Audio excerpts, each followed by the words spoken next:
Ever looked at something, really looked at it, and wondered how your eyes genuinely know what they're seeing? Like, how do you perceive that mountain miles away or the true size of a friend walking towards you? Today, we're taking a deep dive into some truly, well, mind-bending ideas from an 18th century philosopher, ideas that might completely shift your understanding of vision. Our focus is George Berkeley's profound work, an essay towards a new theory of vision. This groundbreaking essay first hit the presses way back in 1709. We'll be particularly exploring insights from its fourth edition, which came out in 1732.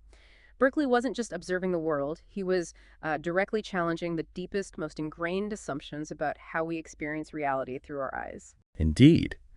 And the mission of this deep dive, really, is to unpack Berkeley's quite radical assertion. He argued that much of what we think we see isn't an immediate direct perception of the world itself. Instead, it's more like a complex judgment call, based entirely on our accumulated experience. He really wanted to peel back the layers and show how we perceive by sight things like distance, size, orientation. And crucially, the surprising fundamental difference between what our eyes tell us and what our hands can feel. Okay, so let's set the stage a bit. What was the common accepted wisdom about sight that Berkeley was pushing back against? I mean, for most of us, when we look at something, say, a distant skyscraper, it just feels like we're directly perceiving its distance, its height, It feels so immediate, so obvious. And wasn't there like a scientific consensus for this? People like Descartes. Exactly. The prevailing scientific and philosophical idea back then, championed by figures like Descartes, was that our eyes operated, well, almost like a geometry lab. The thinking was that we perceive distance, for instance, by precisely calculating the angle made by our two optic axes converging on an object, where your eyes point, or maybe by measuring the degree to which light rays diverged or converged as they entered our pupils. Think about it. Light from a very close object spreads out much more before it hits your eye compared to light from something far away, which seems to come in almost parallel lines. Right. The assumption was that our brain just sort of calculated that spread of fixed, almost natural geometry that let us instantly gauge how far off something was. So our brains were basically tiny, organic protractors and calculators doing complex trig without us even realizing it.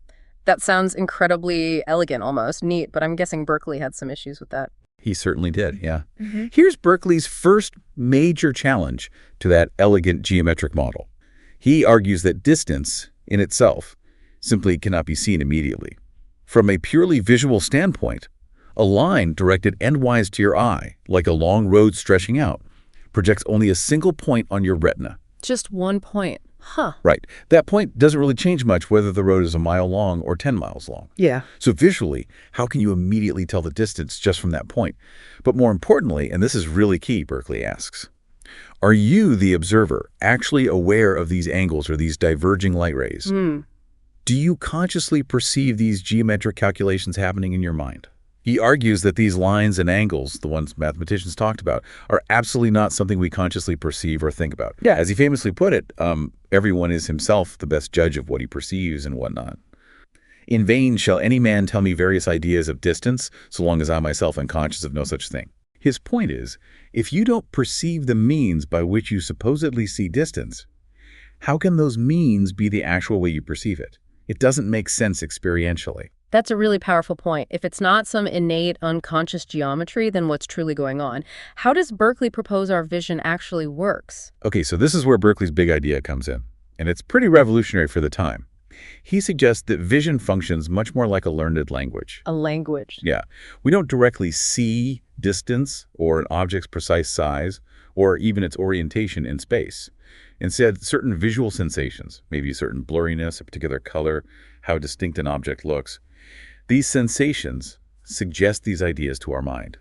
And that suggestion, it's based entirely on our constant lifelong experience and habit, custom, as he calls it. Okay, a learned language. That's a fascinating analogy. Can you break that down for us? Like, how do we read distance if we're not calculating angles? Absolutely. Let's take perceiving distance.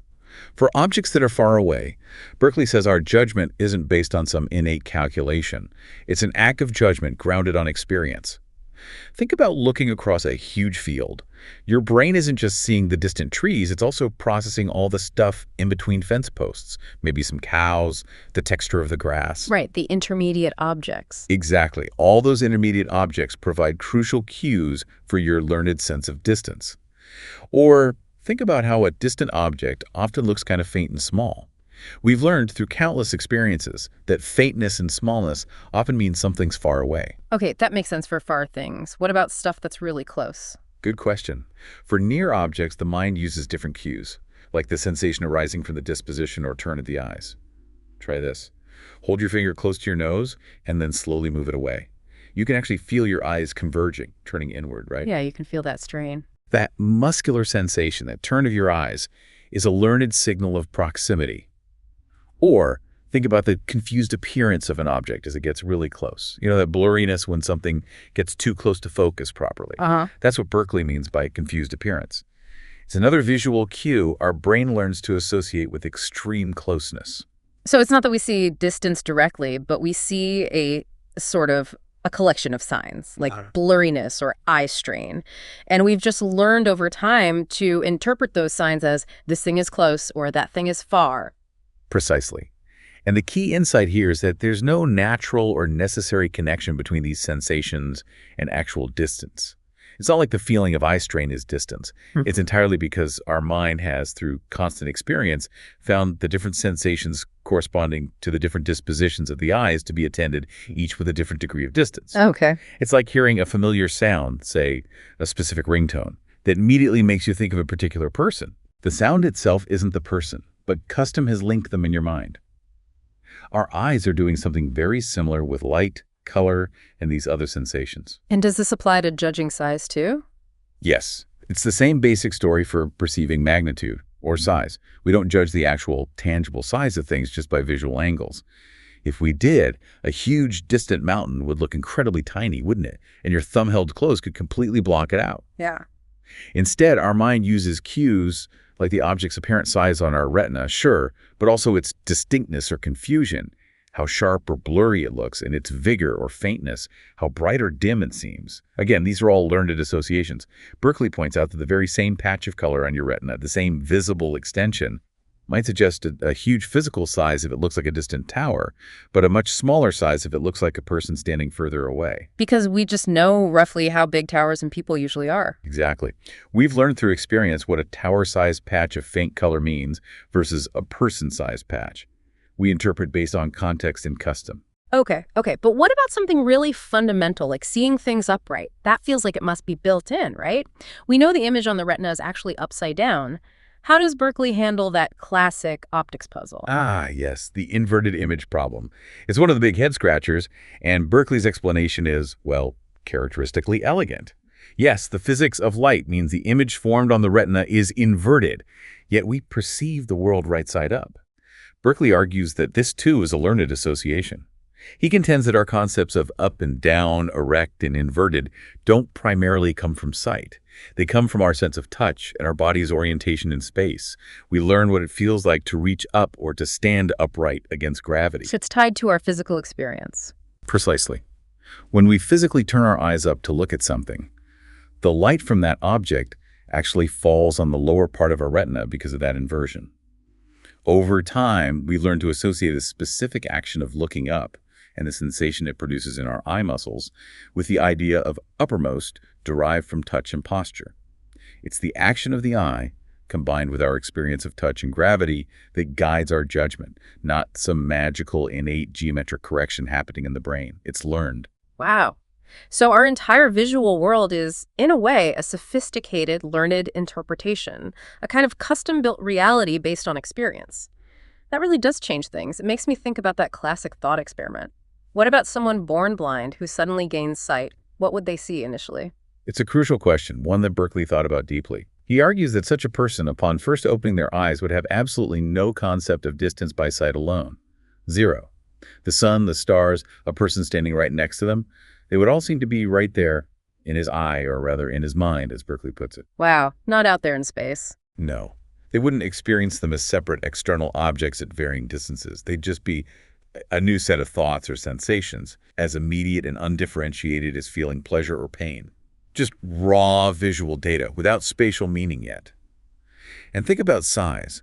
If this newly sighted person held their thumb up close, which can block our view of a distant tower, Berkeley suggests they might initially judge their thumb to be equal in size to the tower. Really? Why? Because they haven't yet learned the connection between that small, visible appearance of the thumb and its actual tangible size, or between the faint, small appearance of the tower and its huge, tangible size. All they perceive is that the thumb visibly covers the tower, suggesting they are somehow equivalent in visual terms. The link to tangible reality isn't there yet. But that leads perfectly into Molyneux's problem, doesn't it? The blind man, the cube, and the sphere. Exactly. Mr. Molyneux posed this to John Locke. If a man born blind could distinguish a cube from a sphere by touch alone and then suddenly gain sight, could he tell which was which by sight alone, without touching them? My first instinct is yes. If you know what they feel like, surely you'd recognize the shapes visually. That's the intuitive thought, absolutely. But Berkeley, consistent with his theory, argued strongly no. He would not be able to tell them apart by sight alone, not immediately, Why not? because he would need to learn the connection through experience by touching the cube while looking at it, touching the sphere while looking at it. The words cube and sphere and the concepts they represent are initially tied entirely to his tangible experiences, the feel of sharp edges versus smooth curves. These new visual perceptions of light, shade, and outline are fundamentally different sensations. There's no pre-installed bridge between the touch world and the sight world. He has to build that bridge himself through experience. That's incredible. So for us, people who've seen our whole lives, if sight and touch are so distinct, why does it feel so seamless? Why do we constantly blend them together without even thinking about it? That's the power of habit and language. It's because of constant, lifelong, moment-to-moment experience. We mistakenly attribute qualities that really belong to touch, like definite distance, solidity, fixed size, being truly upright, directly to sight. The visible objects that our eyes immediately perceive are just colors, lights, and shades. Berkeley insists these exist only in our minds. But the tangible objects, the actual physical things out there, are only suggested to our minds by these visual cues. They are, as he says, two distinct things. We just never notice the gap because our brain stitches it together so well. Exactly. The challenge lies in how closely twisted, blended, and incorporated together these different ideas become through long habit and the way we use words. Our visual signs are incredibly constant, and universal light behaves predictably. Because of this consistency, we often can't even remember learning what they mean. This tricks us into believing there's an inherent natural connection or even a resemblance between what we see and what we feel, even though Berkeley argues that connection is purely learned, purely customary. That makes perfect sense. It's like reading. You don't sound out the letters anymore. You just see the word and grasp the meaning. Our vision's doing that constantly. This really helps explain things like the horizontal moon illusion. You know, how the moon looks huge near the horizon, but smaller high up. How does Berkeley explain that using his theory? It's a fantastic example of his theory in action. Berkeley explains that the moon's visible magnitude, the actual size of its image on your retina, doesn't really change much. In fact, it might even be slightly less clear or distinct when it's low down due to atmospheric haze. Okay. But that very faintness or haziness of the horizontal moon is a visual cue. Our experience, our learned language of vision, has strongly connected that kind of faintness with greater tangible distance. Because things far away often look hazy. Precisely. And because we instinctively associate things that look that faint and are understood to be far away as being physically very large, our mind judges the hazy horizon moon to have a greater tangible magnitude, a larger actual size, than the clearer, seemingly closer moon high in the sky. So our mind is mistaken in a sense, but not because our eyes are flawed. It's because it's applying a learned rule based on lifelong custom. It's not simply about seeing more fields and houses between us and the horizon moon, as some others suggested. Berkeley argues it's more direct. It's about that learned association between a specific visual cue, like faintness, and a perceived tangible quality, like great distance and therefore great size. So wrapping this up, what Berkeley really shows us is that our sight isn't this pure, direct window onto reality we often think it is. Exactly. It's better understood as a highly sophisticated, learned system of interpretation. Our eyes speak to us in the kind of language, a language of light, color, faintness, distinctness. And through a lifetime of associating those visual words with the tangible, touchable world, we've become fluent readers of reality. It's quite remarkable. This deep dive into Berkeley's essay towards a new theory of vision really underscores how much our daily experience and these learned associations construct what we casually call seeing. It actually makes you appreciate, as Berkeley noted, that it's an act of remarkable wisdom that our vision is contrived both for the pleasure and convenience of life, helping us navigate the world so effectively, even if it's using rules we're not consciously aware of. So here's something to think about next time you look around. Can you truly separate what you see, the immediate raw data of lights, colors, shapes, from what you know or judge it to be? A solid chair at a certain distance with a specific size and orientation. And what does this reliance on learned, customary associations rather than a direct pipeline to the world tell us about the nature of reality itself? It's a question that might just change how you see, well, everything.